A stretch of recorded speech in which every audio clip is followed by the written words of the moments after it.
I may have found the number one contributing factor to the deaths of so many of our elderly from C-19. Stay tuned and I'll explain it all.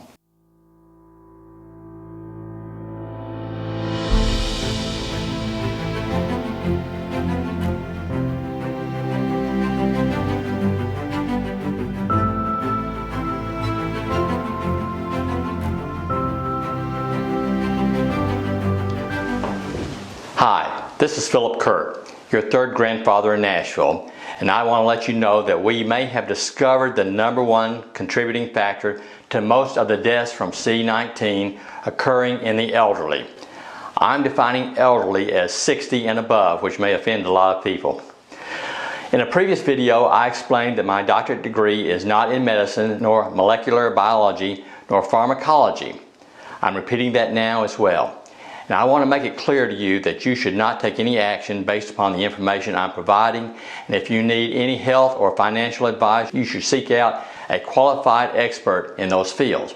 However, I have had training in the field of statistics, and I did my college senior thesis in the field of statistics, which got published by a local newspaper and picked up by the Associated Press and distributed worldwide. That was the equivalent of something going viral decades ago. What I am going to do is present to you a logical theory and conclusion which is supported by currently available information, which I believe explains the cause of these deaths. I'm going to break this presentation down into 5 short sections. The first section we'll talk about is statistics. The second we'll talk about is medications. The third, we're going to apply some logic and common sense assumptions. The fourth, we'll restate the theory. And last, we'll explain why we have not and probably will not hear this from so-called authoritative sources. Before we get to the statistics, I'm going to hold up this little whiteboard here. And this is what we'll be talking about. I may refer to this as COVID-19, or I may also abbreviate it as C-19. And of course, we all know this is a virus infection. That's important to remember. This is a virus infection. Now, when we're talking about this illness, there are 4 categories of people potentially involved. The first category are the ones who never get infected. The second category is the ones who get infected but show no symptoms. The third category are the ones who get infected and show symptoms, some mild, some very severe. And the last category are those that get infected and sadly die. Bear in mind, this presentation concerns itself only with that last category, persons who have gotten infected and sadly die. Now, a little overview of statistics. Whenever you are trying to reach a conclusion, and the conclusion is based upon statistics, the conclusion can be no better than the statistics upon which it is based. In other words, it's like the phrase you've heard for many years, garbage in, garbage out. And in a previous video, I talked about the fact that there are a great deal of statistics that we have that are related to C-19, and they are flawed. Let's talk about that briefly. We have been inundated with a great deal of statistical information involving this illness. And even the half alert in America knows there's a problem with them, a significant problem with them. Even the half alert persons around us know they cannot be right. Now, keep in mind the importance of understanding correct statistics. America has been under siege by this illness to the extent that we have been, in essence, locked in our homes, not allowed to eat in restaurants. Our businesses have been shut down and we're asked to wear masks. This has never before occurred in America. All this is being done based upon statistics. And all this is being done based upon erroneous statistics. So with that in mind, let me show you a chart which will have some statistics on it. We'll briefly go over the information on this chart so we're on the same page. But before I show you the chart, let me say that this era we are living in is going to be talked about endlessly right now, but also seemingly forever. If you recall, we have been hearing incessantly about the flu epidemic of 1918. Now, what do we hear in relationship to that? We hear the number 50 million, as in 50 million deceased. I think you should always beware of large round numbers. But that figure has been bandied about like it is completely accurate, and it may be. But I suggest that we don't really know. We are living now in an age of computers and instant communication. You can press a button and someone across the country or across the world knows the same thing you do at almost the same time. Back in 1918, the fastest means of communication was the telegraph, and you could only send small snippets of information at any one time. Therefore, I very much doubt the 1918 statistics are correct.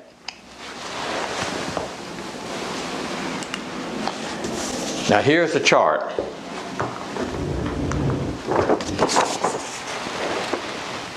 Now on this chart, I've chosen 3 states. The first you can see is Illinois, the second Tennessee, and third Colorado. I chose Illinois because of the large number of their population being 12.67 million, and the fact that there has been a lot of statistics published by Illinois. I've also chosen Tennessee basically for the fact that I am in Tennessee and I know a little bit more about the workings of how we are tabulating this information, and our population is thought to be around 6.8 million. I've also chosen Colorado. I've chosen Colorado because very recently they admitted that their statistics were wrong and reduced their death numbers by about 25%. The numbers I am giving you here are the reduced corrected numbers from Colorado. Colorado's population looks to be about 5.75 million, a little less than Tennessee and more than half less than Illinois. Okay, let's go to the columns here. The first column is the total C-19 deaths. Illinois reports 4,379 as of 5/19/20, and most of this information, except for a piece you can see over here on the very right, is based upon information in and around the 5/19/20 date. Tennessee reports a total of C-19 deaths of 305. Colorado reports a total C-19 deaths of 968. Now, looking at that, we know there's probably something drastically wrong here. One or more of these figures cannot seem to be true. Even given the fact that the Illinois population is almost double that of Tennessee and more than double that of Colorado, the Illinois numbers cannot be correct in relation to these two others, or Colorado's numbers should be a little more than doubled. According to the Illinois numbers, Tennessee should be 305 doubled, or Colorado's numbers should be a little more than doubled. While there can be some diversity in these numbers, double is almost statistically impossible, at least according to the population numbers for Illinois. But we're going to use the figures on the basis of percentages. And let me stop here and say the reason the statistics you have been given are not correct is probably because of how the deaths have been classified. And as I said earlier, what has happened here should make a person blush. It sort of makes a mockery out of our medical community. And it's not that our medical community wanted to do anything wrong. They were simply instructed to do something wrong. It's vastly different to say a death occurred from an illness than it is to say it occurred with an illness. For instance, if you were in a fatal automobile accident and you also had been diagnosed with a case of the shingles, you died from the effect of the injuries from the automobile accident. You did not die from the shingles. You died with the shingles. Let's go to the next column, age 60 and over deaths.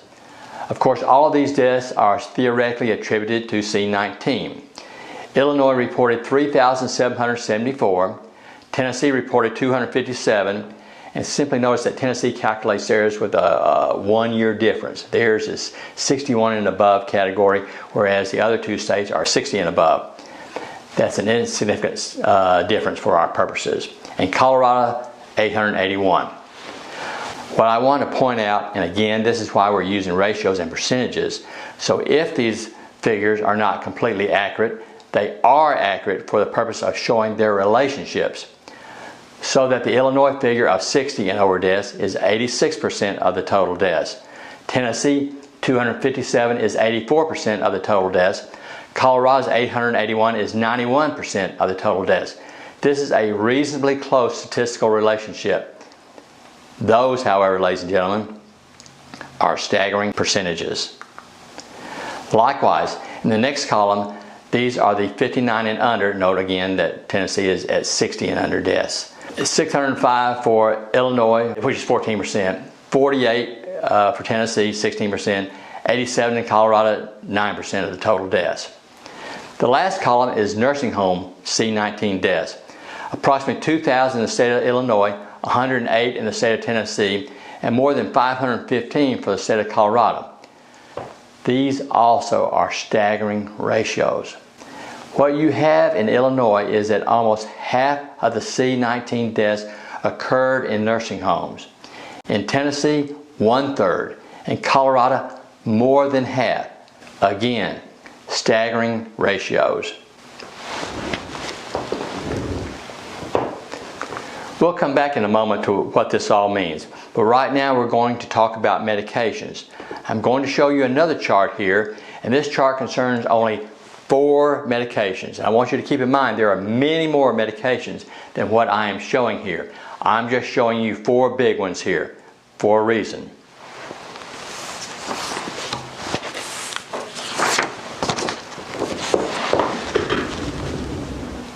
Hope you can see this right. Try to put it on the screen. As you can see here, in the first column, the drug Humira is classified as a TNF blocker. A TNF blocker is a tumor necrosis factor blocker, sometimes called an inhibitor. It reduces or prevents inflammation, and inflammation is listed in the next column, but I don't want to get ahead of myself. Then there's Enbrel. It's also a TNF blocker. Prednisone is a corticosteroid, and methylprednisolone is also a corticosteroid. The second column is indications, which simply means what is it good for. Humira is for the treatment of inflammation-related diseases. And let me stop here and say I am not putting down these medications in any form or fashion. I'm not saying they're bad for you, don't be mistaken. But I am going to show you later what they do in relation to a virus infection. Okay, here we go. Indications, Humira. Severe rheumatoid arthritis, Crohn's disease, psoriatic arthritis, ulcerative colitis, and ankylosing spondylitis. And there are others. Going back, ankylosing spondylitis simply means that your vertebrae, and it's usually in the bottom of your spinal column, when it fuses together, preventing you from being flexible, it causes you a lot of pain. Enbrel, likewise, for treatment of severe rheumatoid arthritis, plaque psoriasis, psoriatic arthritis, and again, ankylosing spondylitis. Prednisone prevents the release of substances in the body that cause inflammation, and methylprednisolone does the same thing. The next column, prevalence, meaning do many people use this? How widely is it used? You can see here, Humira sells a reported $25 billion per year of that medication. Enbrel, $5.2 billion per year. For prednisone and methylprednisolone, I don't have the exact sales figures, but there were 25 million prescriptions for prednisone just in 2016, and 4 million prescriptions for methylprednisolone in 2017. Now, what are the side effects, this last column here? The side effects of Humira are a lowered ability of the immune system to fight infections. Now, where do we just see the words infections? Remember that little whiteboard earlier I held up? Let's go back to this. Virus infections, TB, serious infections caused by viruses, fungi, or bacteria, and may be fatal. Enbrel lowers the ability of the immune system to fight infections. TB, infections from viruses, fungi, or bacteria, upper respiratory infections may be fatal. I'm certainly not saying don't take these drugs. They're probably really good for what you need them for. Also, Humira and Enbrel, these 2 drugs are in the top 3 biggest selling drugs according to biospace.com. In fact, Humira is number 1. Prednisone weakens the immune system, making it easier to get an infection, and methylprednisolone weakens the immune system also, and is not indicated or should not be used if you have or recently have had an infection.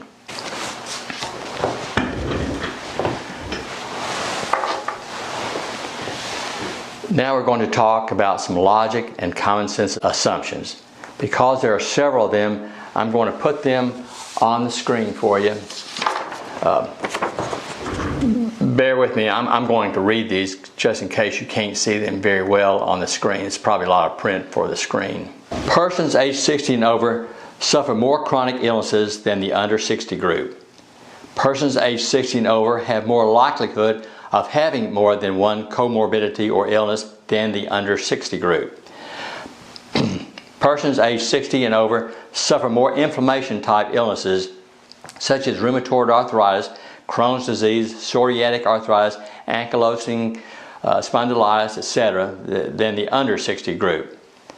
Persons age 60 and over take significantly more medications for inflammation-related illnesses than the under 60 group. Persons taking inflammation-related medications have a significantly reduced immune system. Persons that have a significantly reduced immune system are at greater risk of dying from a virus or infection. Persons confined to a nursing home are more likely to be in the over 60 age group than the under 60 group. And finally, persons confined to a nursing home are more likely to die from a virus infection than those not in nursing homes.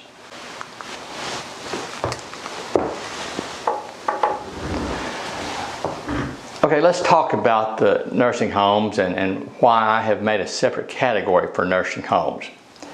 It's because the nursing homes are like a petri dish. There's nowhere that you can find a larger group of persons in one place who are suffering from chronic illnesses, 1, 2, half a dozen or more, than in nursing homes. They are all there for us to study, and that's why these numbers are waving a big red flag to us of the theory I'm about to propose to you. The way it appears is that there isn't any other reason for the 60 and over population dying in vastly greater numbers than the under 60 population other than this theory I'm proposing. You've heard the word comorbidity 1,000 times now, but the reality that it's not the underlying condition or comorbidity that is killing these people when they become infected. It's their tamped down immune system, which is a result of the medications they are taking to treat their underlying conditions. The very definition of being in a nursing home is having one or more chronic illnesses. Nursing homes help us understand this because they have wrapped up all these related factors in a neat little package with a bow on top for us. When the C-19 hits, these people are drugged up on these medications, their immune systems are tamped down greatly to the extent that an opportunistic virus infection will be fatal to them. And yet we still wonder why they died. I think it's obvious. Now you say to yourselves, these are old people and they're going to die. Yes, one day they will die. The nursing home population goes down sometimes every week in some locations. However, the point here is these people are not then dying of the condition that brought them to the nursing home. They are dying after they got infected by the virus. Once again, not because they got infected and also had an underlying condition, because they got infected and the medications they were taking for their underlying conditions shot their immune systems to hell. That, in my opinion, is what is happening. So let's restate the theory. An opportunistic infection blows into town and makes itself available to nearly everyone. Because the 60 and over age group are the ones who are most likely suffering from one or more of these inflammation type illnesses and are likely taking these medications which are severely wrecking their immune system, they have no natural defenses with which to fight the infection, and thus they are overcome by it. Now, let's move on to the last section. Why haven't we heard about this before? Let's go to the board and I'll explain that to you very easily.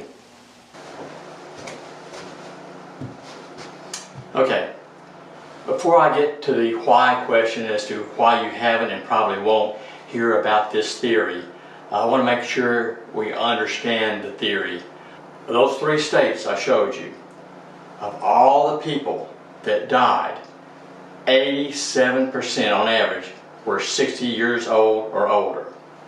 And you've been told about this wording, comorbidity, underlying illnesses, and while they're all true, that's not the full picture. These people who have these underlying illnesses and comorbidities they're taking medications, and these medications are destroying their immune system. They're immunosuppressant medications, and so when the illness comes in, they're targets, and they don't have the immune system to fight it off. So that's the theory, and 87% of any group is a significant statistic, and we don't have any other reason or theory as to why this group is being hit so much worse than, say, the 30 or 40-year-olds. If you got a good immune system at 60, you can fight it off just as well as a good immune system at 30. So now let's get to why you're not going to hear about this. This is a chart not intended for this presentation, but it has information on here that is germane to this subject. And this presentation is for one called aligned interests, which has to do with the power structure of the United States and what the deep state is and who controls everything, the powers that be, all that kind of stuff. Okay, real quickly, oligarchs and the giant corporations own the world. They dominate your life, and there's no difference between the oligarchs and the giant corporations. That's why the equal sign. They're both the same. They're kings, and you got to think about this as kind of a giant country club, and that's why they've got a little cocktail glass there. You got to think of them as all coming to a cocktail party every so often. And why do they do that? Well, it makes them feel good, and they help each other out. Okay, and you rarely ever will see any of these groups fighting amongst themselves. Who they fight is these two people down here, LG and CG. LG stands for a little guy and his girlfriend, cute girl. So LG and cute girl are the ones who will never be in this country club. They can't get in. That's why this wall is right here to keep them out. Anyway, power structure, of course. Real high up is giant tech media. Now, 50 years ago, giant tech was IBM, Xerox, and the chip makers that were coming on board. You know, their product wasn't, you know, completely finished. And then the computers came along later on, and we thought of that as giant tech. That's no longer what giant tech is anymore. Giant tech has merged with giant media.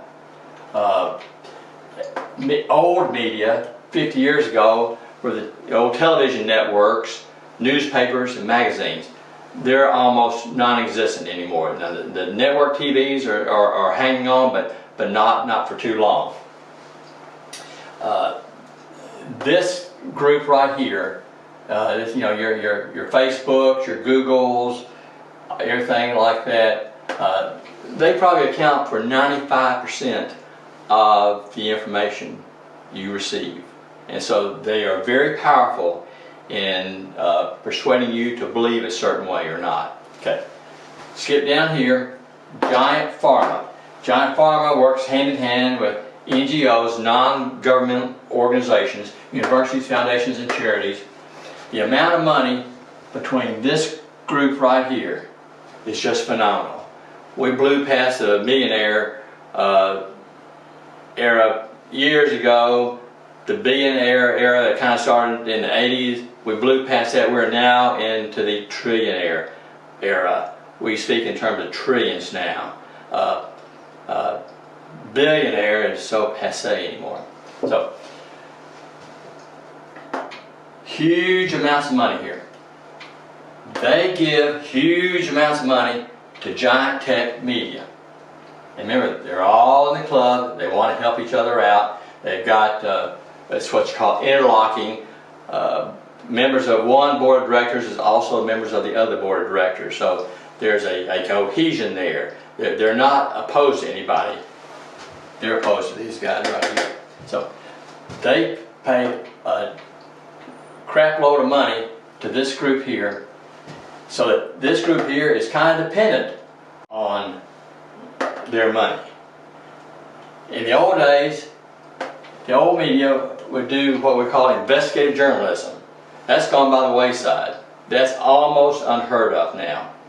So this group here is taking care of this group and in essence protecting them.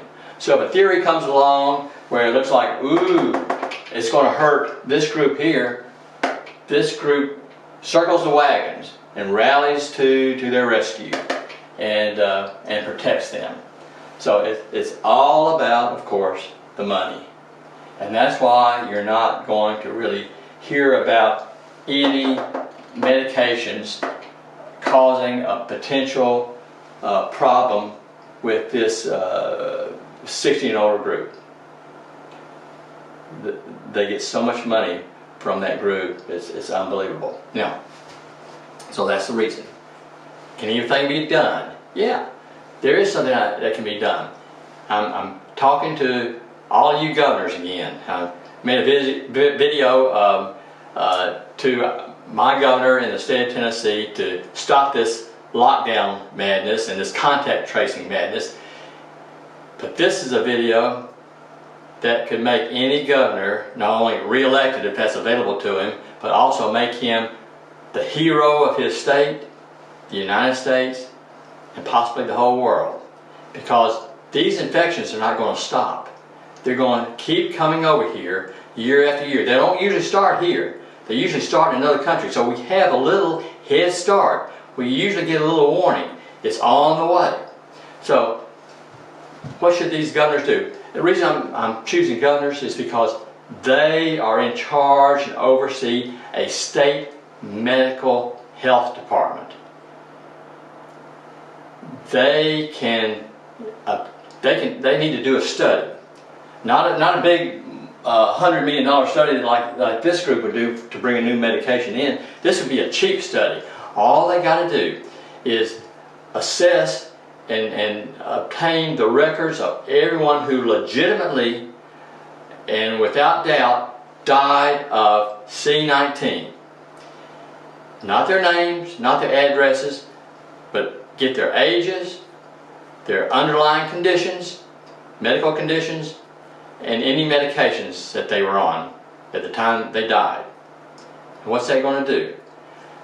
That will probably show a trend as to who is dying and who is not dying. And if this trend shows something, then this group, upon word that an infection is on the way, this group can be warned and asked to self-quarantine and protect themselves from this. And they can also be given some prophylactic medication in anticipation of this. I think there's at least two groups of these medications that are dirt cheap in light of medications, and they could be given that and protected during this period of time. So I'm hoping some governor will step up and do that, and I bet you he could get donations from entrepreneurs and other business leaders to help fund this. Okay. I hope you enjoyed this presentation.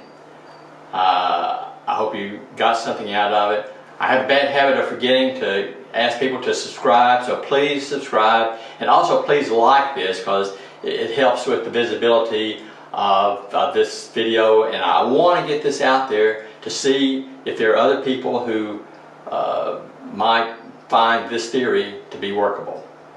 Thank you very much, and over and out.